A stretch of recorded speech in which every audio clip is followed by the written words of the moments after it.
Hey guys, Peter here to tell you about the latest from Steel Panther on the Prowl, out February 24th.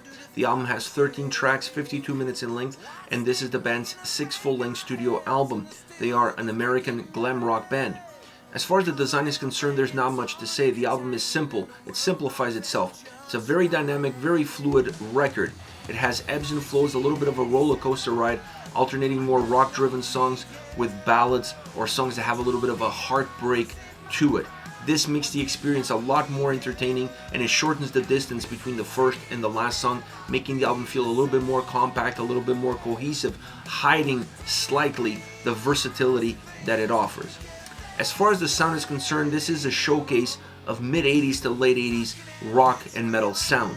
There is a lot of different influences on this record, from synth-driven songs to more arena rock to more classic rock and roll to almost like teenage heartache movie soundtrack style approach. This album has a little bit of everything. You're never going to see two songs that sound or feel exactly the same back to back. Makes the album more engaging from that point of view. But it's also an album that from sound point of view, it's easy to detect where the influences are coming from, and it's easy to digest what they're trying to do. It has great production. I enjoy the mixing. It's an album that sound-wise overall, it definitely offers quality. What is lacking in the sound, or what's lacking in the sound experience of this record, are the hooks. It's an album that feels slightly disconnected between the sound and the lyrical content. And in my humble opinion, those two elements have to work as one in order for these songs to be more than just a track that makes you laugh because the lyrics are funny. I enjoyed the songs where that connection was seamless. This is an album that doesn't always offer you that. When you look at the sound independently from the lyrical content and vocal performance, the sound is there. Great guitar sound, great execution, perhaps could have been a little bit stronger on the solos, but overall the guitar sound really drives the diversity of this album. The drums have an impact. The drums feel like they could have been a little bit thicker, but for an album that has this sort of versatility, for an album that has this sort of different influences on a track-by-track basis, the drums have to go where the tracks are going. And for an album like this, having perhaps too much thickness would have been a problem, but just a little bit more, specifically on the more heavy rock songs, would have helped the consistency of the sound itself. But they're not the problem with this record. Neither is the bass. The bass pops here and there. It's not overly noticeable, but once again, you don't come into this album looking for bass. You're coming into this album looking for great guitars, great drum sound, and then the vocals and the lyrical content. Now, you want these songs that have this kind of quality sound-wise to have the same sort of performance as far as the lyrical content matching with that sound.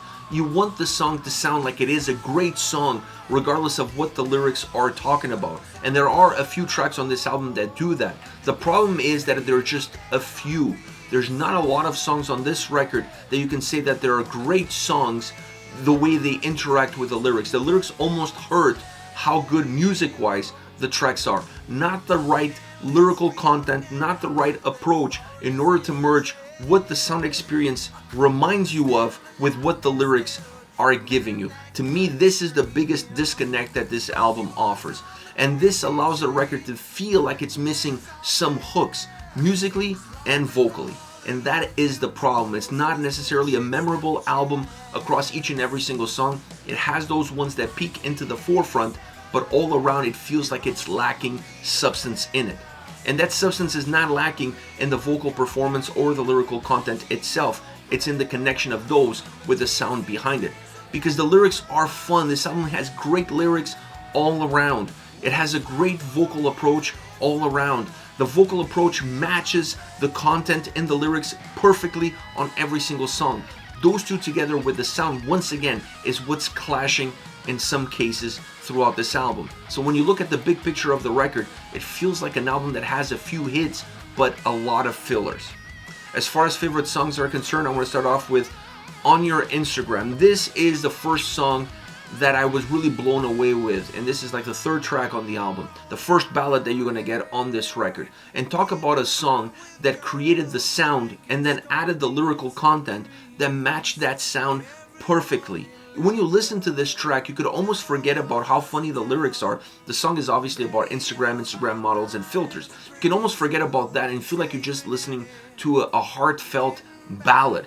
And that's what you want from every single song. Feel like the lyrics, forget about how funny the lyrics are, but feel like the lyrics are there to enhance the experience that the sound is giving you. This song does that in perfection from start to end. The acoustic stripped down verses work really well, allow you to be a little bit more bombastic, a little bit bigger and brighter in the chorus, making the chorus super hooky, super catchy, super memorable. It's one of those tracks that just stays in your brain. And if you're listening to this and you're not paying attention to the lyrics, you're thinking that you're listening to a real ballad, like a Bon Jovi Bed of Roses style track. Phenomenal song, first ballad of the record, and a home run for sure.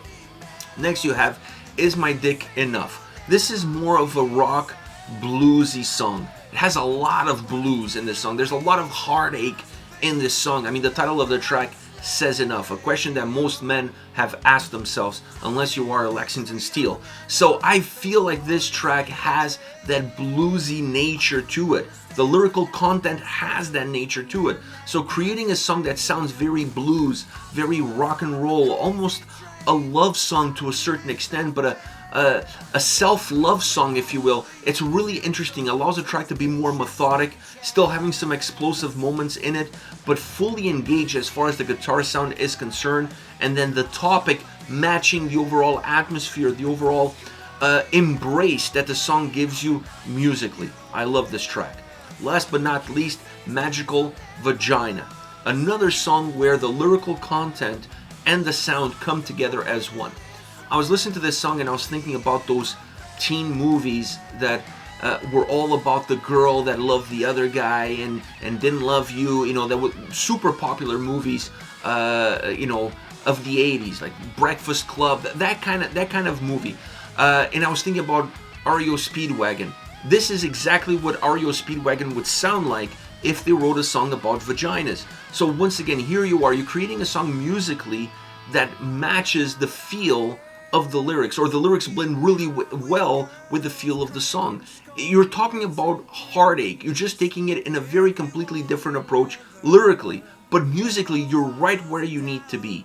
A summer love song about a vagina. So I love this track. I love the feel. It has a great movement to it. It sounds like a soundtrack style song. It has that 80s vibe, simple rock attitude to it, really bright, popish at times, but that is what allows it to be simple. That's what allows it to be memorable. This is it. Steel Panther, On The Prowl. Let me know your thoughts on the band. On The Record comes out February 24th. Use the comment section below. I'll be reading those and getting back to you. Take care, guys.